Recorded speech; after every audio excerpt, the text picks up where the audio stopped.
Hello, I'm Michael Nagle. I am a proud member of this Children's Room Board. In the fall, I will follow in Neil Fisher's very large shoes, as the board president. And before I begin, I want to say thank you, Neil, for what will be nearly 7 years of service. And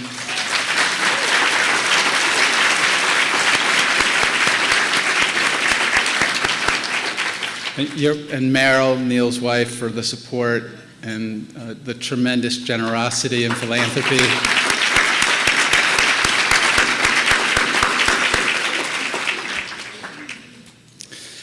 In 2005, my wife Melanie and I brought our then 4-year-old daughter Isabel to the Children's Room after the death of her sister Sophia. We thank God for Needham Pediatrics for making us aware of the Children's Room, because as parents, we didn't know how to cope. Isabel would get up at night, out of her bed, go to the bedroom window, sing, oh where has my sister gone?" That was hard. The Children's Room gave Isabel a place where she could learn to cope, a safe place, a safe community where she could talk about a sister that other kids didn't believe existed because they couldn't see her. Now, when I look back at where the Children's Room was 11 years ago when my family came through the doors and where the Children's Room is today, I am in awe. And it's because of your generosity that we've been able to do so much. So here's some of the things that we've done with your donations. In 2010, we started to take our support groups beyond the Arlington Center, what we love to call the house. We took them out into the community in our first pilot, which was at Lexington High. Now that program has been running for 5 years and has regularly had 15 attendees at that program. In 2011, we offered groups at middle schools in Dorchester and Arlington and Needham High.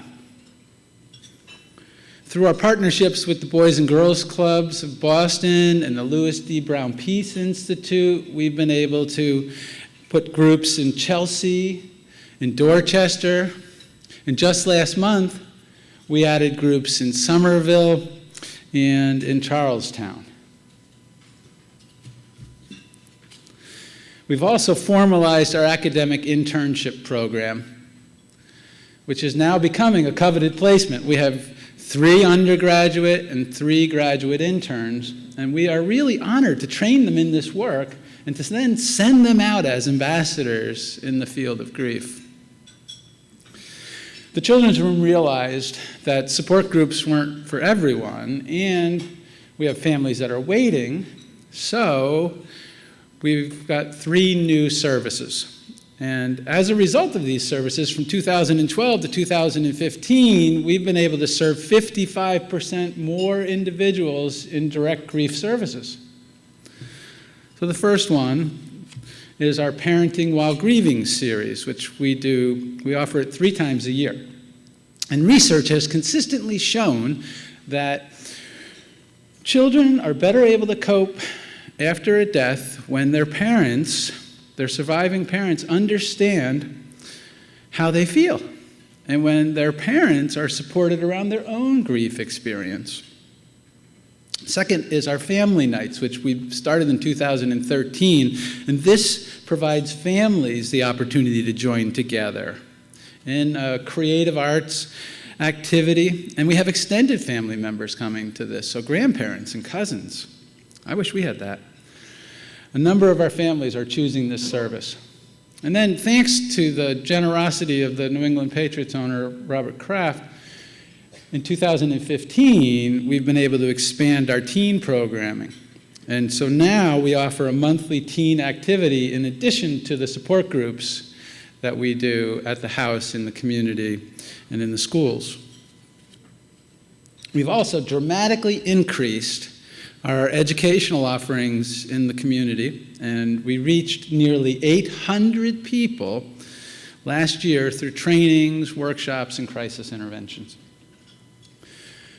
None of this work could be accomplished without the leadership of our wonderful executive director, Donna Smith-Scharf, and our extraordinary staff. We have very skilled and gifted people doing this work with us, and 60 volunteers, too. Since 2010, the Children's Room has more than tripled the annual operating budget to $950,000. We've attracted a very strong and dedicated board of directors, and today the Children's Room is operating with a 3.5-month cash reserve and is a stable and financially healthy nonprofit. Last year, the board and the staff completed a comprehensive strategic plan so that in the coming years you will see more growth, including the expansion of our work in the community. And we're going to make enhancements to our program evaluation and our outcomes data, which is very important.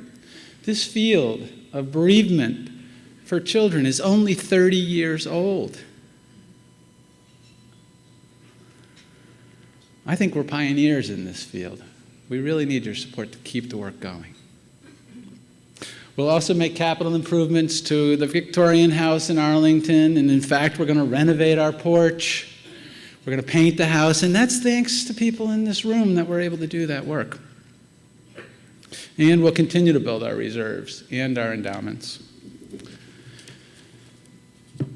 Our board of directors, in addition to the leadership and the skills that they contribute, is committed to providing significant financial support for this organization. And either through their own personal giving or through fundraising, our Children's Room board has a goal of collectively raising 15% of the operating budget in that group of 14 people. Last year, fiscal year 2015, which ended in September, this board's give or get contribution totaled $278,000. And in that number, we had a donation of $50,000 from a board member and his wife to start the endowment. All of these changes that we have planned that we've been able to do wouldn't be possible without your support. So please know how much it's appreciated, how much we recognize your generosity and really appreciate that. Now I look forward to sharing this lovely video with you folks.